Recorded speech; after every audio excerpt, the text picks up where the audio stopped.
جب گاؤں میں ملٹری انٹیلیجنس کے صادق نے آنا جانا ترک کر دیا تو عمران نے بھی اپنے مشن کے بارے میں پرزے نکالنے شروع کر دیے۔ اس نے اپنے ہونے والے سسر سردار بھاتو کو اس بات پر قائل کر لیا تھا کہ جزیرے میں مقیم انڈین آرمی کے بارے میں یہ کھوج لگانی ضروری ہے کہ وہ اس جزیرے میں کس لیے تعینات ہیں۔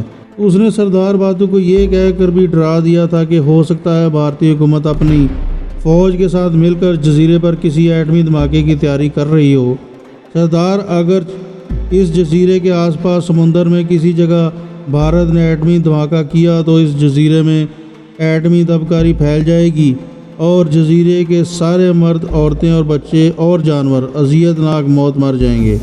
سردار بھاتو ڈر گیا تھا اور اس نے عمران کو کہا کہ وہ کس طریقے سے پتہ لگائے کہ انڈین آرمی اس جزیرے پر کیا کر رہی ہے۔ سردار نے کہا، میں اس سلسلے میں تمہاری جو مدد ہو سکے گی کروں گا، یہ ہم سب کی زندگی اور موت کا مسئلہ ہے۔ عمران نے سردار سے کہا، اس کے لیے مجھے کسی طریقے سے بھارتی فوج چھاؤنی کے اندر جانا ہوگا، یہ دیکھنا ہوگا کہ وہاں کیا ہو رہا ہے اور کیا انڈیا نے وہاں کوئی ایٹمی پلانٹ تو نہیں بنا رکھا۔ سردار بولا، امو یہ معلوم کرنا بہت ضروری ہے اور اس کی کھوج صرف تم ہی لگا سکتے ہو کیونکہ تم پڑھے لکھے نوجوان ہو اور سب کچھ سمجھتے ہو۔ تم جو کہو گے میں تمہارے لیے کروں گا۔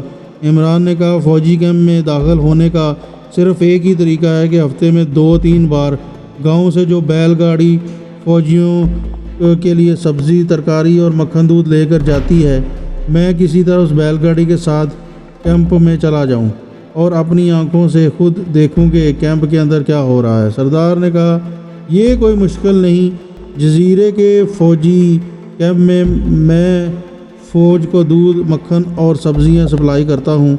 میرے 2 آدمی بیل گاڑی میں یہ چیزیں لے کر کیمپ میں جاتے ہیں، اگرچہ انہیں کیمپ کے لنگر خانے سے کہیں ادھر ادھر جانے کی اجازت نہیں ہوتی، لیکن اگر تم بیل گاڑی کے ساتھ چلے جاؤ گے تو کیمپ کے لنگر کے قریب رہ کر ابھی اندازہ لگا سکتے ہو اور بہت کچھ دیکھ سکتے ہو۔ عمران بولا، کیوں نہیں، مگر سردار کیمپ کے پہرے دار فوجی بیل گاڑی کے ساتھ آدمیوں کو بھی پہچانتے ہوں گے۔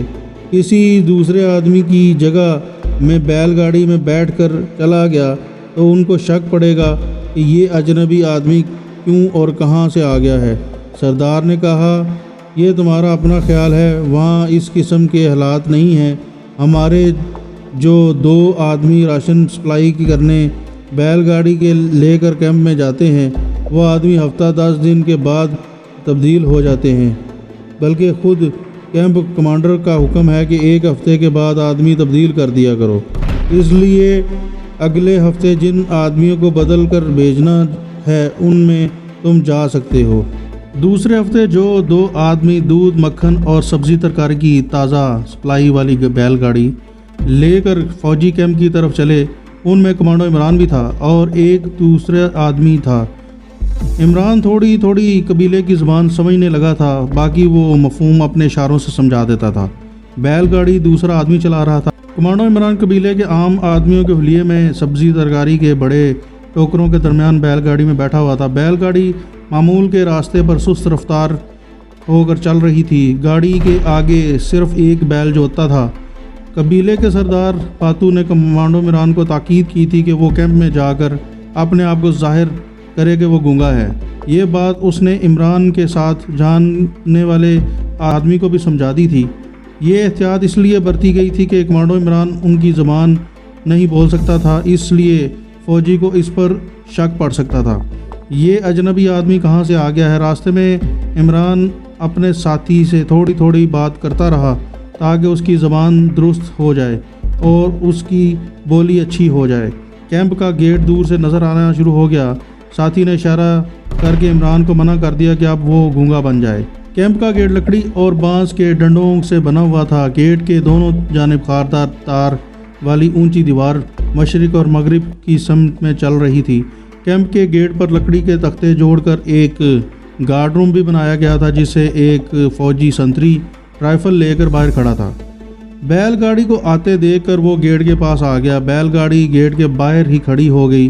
فوجی سنتری نے ایک نظر دونوں آدمیوں یعنی عمران اور اس کے ساتھی کو دیکھا، پھر گاڑی کی مختصر سی تلاشی لی، سبزی ترکاری کے ٹوکروں اور دودھ کے بڑے برتنوں کو اوپر نیچے دیکھا اور آدھا گیٹ کھول دیا۔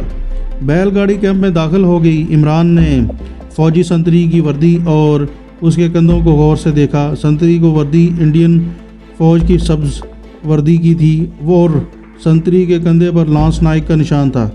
کسی جگہ بھی وہاں رجمنٹ کا نام نہیں لکھا ہوا تھا۔ بیل گاڑی ناریل کے درختوں کے درمیان بنائی ہوئی چھوٹی سی سڑک پر چل رہی تھی۔ عمران خاموشی سے ہر ایک چیز کا مشاہدہ کر رہا تھا، کیونکہ ابھی تک اسے وہاں پر کسی قسم کی کوئی مشین گن کا مورچہ نہیں دکھائی دیا تھا۔ اس کی وجہ یہی تھی کہ کیمپ کمانڈر اس خیال سے مطمئن ہوگا کہ وہ ملک سے دور ایک جزیرے میں ہے اور یہاں کسی تخریب کار کے آنے کا کوئی امکان نہیں ہے۔ اسے کیا خبر تھی کہ اس کے سر پر کمانڈو عمران کی شکل میں قیامت منڈلانے لگی ہے۔ چھوٹی سڑک پر ایک طرف گھومتی ہوئی کھلی جگہ تھی، جہاں ایک جانب فوجی بیرکیں بنی ہوئی تھی، دوسری جانب بھی بیرکیں تھی جہاں کچھ فوجی ادھر ادھر چلتے پھرتے دکھائی دے رہے تھے۔ دو سنتری ایک بیرک کے بند دروازے کے باہر پہرا دے رہے تھے، شاید ان بیرکوں میں اسلحہ وغیرہ کا ذخیرہ تھا۔ بیل گاڑی کیمپ کے لنگر خانے یعنی بڑے کچن کے پاس ایک طرف ہو کر کھڑی ہو گئی۔ طے شدہ پروگرام کے مطابق عمران اور دوسرا آدمی گاڑی سے اتر کر سبزی کے ٹوکرے اٹھا کر لنگر خانے میں برآمد کرنے لگے۔ دو لانگری بھی وہاں آ گئے اور عمران کے ساتھی سے ٹوٹی پھوٹی ہندوستانی زبان بولنے لگے۔ پھر ان میں سے ایک فوجی نے عمران کی طرف متوجہ ہو کر پوچھا، تم کون ہو جوان؟ تم کو پہلے نہیں دیکھا۔ عمران احمقوں کی طرح ہنس پڑا اور گونگے کی طرح غوں غوں کرنے شروع ہو گیا۔ دوسرے آدمی نے فوجی کو بتایا کہ یہ سردار کا بھانجا اور گونگا ہے، دوسرے جزیرے سے رات کو ہی آیا ہے، اب یہ ہمارے ساتھ ہی رہے گا۔ ایک لانگری نے عمران کو بڑا فحش مذاق کیا۔ عمران بیوقوفوں کی طرح بس اسے دیکھتا رہا۔ اس نے آگے سے کسی قسم کا کوئی رد عمل نہ دکھایا اور اپنے ساتھی کے ساتھ مل کر دودھ کے برتن کھنچوانے لگا۔ دونوں لانگری اب کچن میں آ گئے تھے۔ عمران دوسرا پھیرا لگانے کے بعد طے شدہ منصوبے کے مطابق بیل گاڑی میں جا کر بیٹھ گیا۔ اس کی تیز عقابی نگاہیں کیمپ کی ایک ایک باریک چیز کا جائزہ لے رہی تھی۔ بارکوں کے درمیان ایک لکڑی کے کمرے کے باہر ایک فوجی پہرا دے رہا تھا، شاید یہ کیمپ کمانڈر کا آفس ہوگا۔ اچانک عمران کی نظر ایک طرف گئی تو اس نے دو فوجی جوانوں کو دیکھا جو ایک رولر پر اسٹیل کی چمکیلی مشین سی رکھے اس کمانڈر کے آفس کی بغلی دیوار کی طرف لے جا رہے تھے۔ ان کے ساتھ ایک سفید لمبے کوٹ والا آدمی بھی تھا۔ اس سفید لمبے کوٹ والے آدمی کو دیکھ کر عمران کا ماتھا ٹھنکا، یہ سائنسدان ہی ہو سکتا ہے۔ کمانڈر آفس کی دیوار کے ساتھ ایک راستہ نیچے زمین پر جا رہا تھا۔ دونوں فوجی جوان چمکتی ہوئی گیند نما گول سی مشین کو رول کرتے ہوئے کھینچتے ہوئے زمین دوز راستے پر لے کر جا رہے تھے۔ سفید کوٹ والا سائنسدان بھی اس کے ساتھ ساتھ ہی نیچے جا رہا تھا۔ یقینی طور پر کوئی تہہ خانہ تھا جہاں کسی پراسرار منصوبے کا کام ہو رہا تھا۔ یہ کسی بہت بڑے فوجی راز کا معمولی سا سراغ تھا۔ عمران سمجھ گیا کہ جو کچھ بھی ہے زمین کے نیچے ہی ہے اور زمین کے نیچے ہی کسی بڑے پروجیکٹ پہ کام ہو رہا ہے۔ اسے اس تہہ خانے میں جا کر کھوج لگانا تھا کہ وہاں کیا ہو رہا ہے۔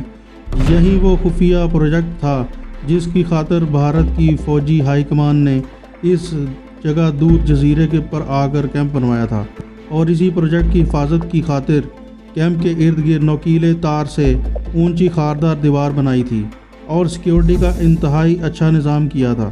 اتنے میں بیل گاڑی کا سارا سامان لنگر خانے کے اندر رکھوا دیا گیا۔ بیل گاڑی خالی ہو گئی تو عمران کا ساتھی گاڑی پر آ کر بیٹھ گیا۔ اس نے بیل گاڑی کو پیچھے کی طرف گھمایا اور واپس چلنے لگا۔ عمران کو اتنی کامیابی ضرور ہوئی تھی کہ اسے خفیہ منصوبے کا ابتدائی سراغ مل گیا تھا۔ اس زمین دوز تہہ خانے میں کسی قسم کا منصوبہ زیر تعمیر تھا۔ اس فوجی منصوبے کی نوعیت کیا ہے اور وہاں کتنے سائنسدان کام کر رہے ہیں؟ یہ وہ سوال تھے جن کے جواب کمانڈو عمران حاصل کرنا چاہتا تھا، اور یہی اب اس کا مشن بھی بن گیا تھا۔ وہ ان سوال کے جواب حاصل کرنے کے بغیر بھارتی فوجی ہائی کمان کے اس پراسرار منصوبے کا پورا سراغ لگائے بغیر اس جزیرے سے واپس نہیں جانا چاہتا تھا۔ واپس گاؤں میں آ کر اس نے سردار باتو سے بات کی۔ اس نے پوچھا کہ کیا اس فوجی کیمپ میں کوئی ایسی غیر معمولی شے نظر آئی کہ جو اس گاؤں کو تباہی کا باعث ہو سکتی ہے؟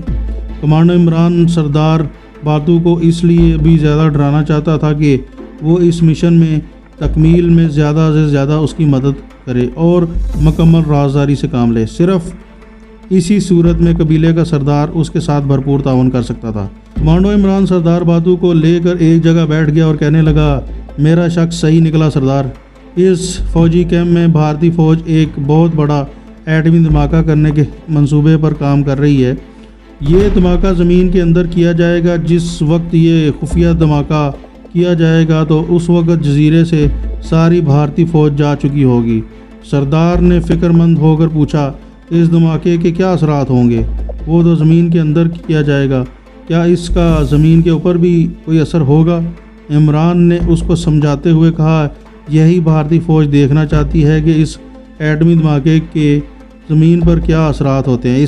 اس مقصد کے لیے وہ خود تو جزیرے کو چھوڑ کر چلے جائیں گے، لیکن اس گاؤں کے لوگوں یعنی آپ لوگوں کو یہ نہیں کہیں گے کہ ہم زمین کے اندر دھماکہ کرنے والے ہیں، اس لیے آپ لوگ جزیرے کو چھوڑ کر کسی اور جزیرے پر چلے جائیں۔ کیوں؟ سردار نے پوچھا، وہ ایسا کیوں نہیں کریں گے؟ کمانڈو عمران نے کہا، وہ آپ لوگوں کو اس طرح استعمال کرنا چاہتے ہیں جس طرح کوئی نئی دوا چوہوں پر آزمائی جاتی ہے۔ اگر اس دوا سے چوہوں پر برا اثر پڑ جائے تو چوہا مر جائے گا، تو اس دوائی کو انسانوں کے لیے بھی استعمال کیا جا سکتا ہے۔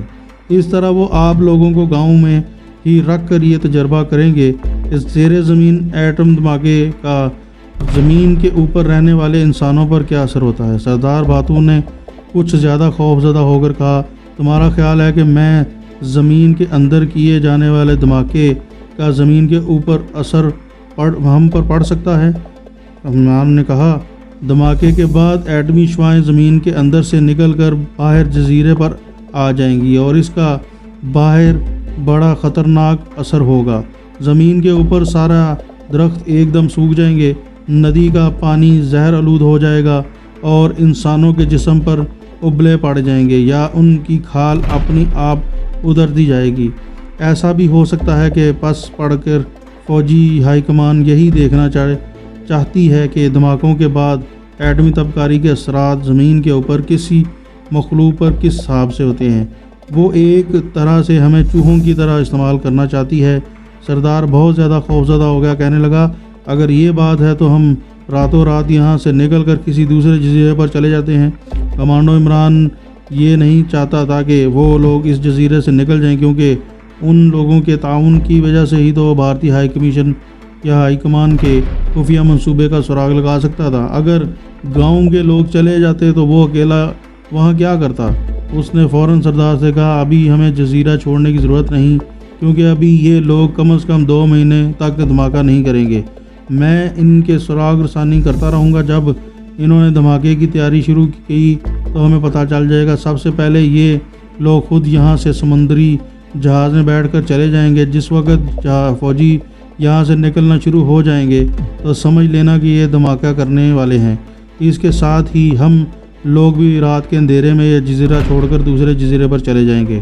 ابھی ہمیں پریشان ہونے کی ضرورت نہیں، کیونکہ جب تک بھارتی فوجی یہاں پر موجود ہیں یہ دھماکہ نہیں ہو سکتا۔ یہ بات سردار باتو کو سمجھ میں آ گئی، کہنے لگا، اب ہم بے فکر ہو کر یہاں رہ لیں گے۔ جس روز یہاں سے فوجی نکلنا شروع ہوں گے اسی رات ہم خاموشی سے کشتیوں میں بیٹھ کر دوسرے جزیرے پر چلے جائیں گے جو یہاں سے کافی دور ہے۔ یہ لوگ ہمیں وہاں تلاش نہیں کر سکیں گے۔ سردار باتو کی طرف سے کمانڈو عمران مطمئن ہو گیا تھا۔ اب وہ سکون کے ساتھ بھارتی فوجی ہائی کمان کے پورے اسرار منصوبے کی سراغ رسانی کر سکتا تھا، لیکن ایک طرف سے وہ بالکل بے بس تھا۔ اس کے پاس سوائے ایک بھرے ہوئے پستل کے اور کچھ نہیں تھا۔ اس کے پاس کوئی ایسا دھماکہ خیز مواد بھی نہیں تھا جسے وہ کسی طریقے سے فوجی کیمپ کے زیر زمین تہہ خانے میں لگا کر اسے دھماکے سے اڑا سکے، بلکہ اسے یہ بھی معلوم نہیں تھا کہ فوجی کیمپ کے تہہ خانے میں جاسوسی کرنے کس طریقے سے جا سکتا ہے۔ وہ اکیلا تھا اور اس کے پاس کوئی وسیلہ نہیں تھا، صرف وہاں کے قبیلے کے لوگوں کا حلیہ بنانے سے اسے کچھ نہیں ہو سکتا تھا۔ اگر کچھ ہو سکتا تھا تو یہی ہو سکتا تھا کہ وہ سبزی ترکاری کی سپلائی لے کر فوجی کیمپ میں جائے اور دور سے تہہ خانے میں جانے والے راستے کا مشاہدہ کر سکے۔ اندر کون جاتا ہے اور باہر کون آتا ہے یہ کوئی بات نہیں تھی، اصل ضرورت اس بات کی تھی کہ وہ کسی طریقے سے تہہ خانے میں چلا جائے اور معلوم کرے کہ وہاں کیا ہو رہا۔ ظاہر ہے وہاں کسی مہلک فوجی مواد یا ہتھیار کی تیاری ہو رہی ہوگی اور یہ مہلک جنگی مواد یا ہتھیار پاکستان کے خلاف استعمال کرنے کے لیے ہی تیار کیا جا رہا تھا۔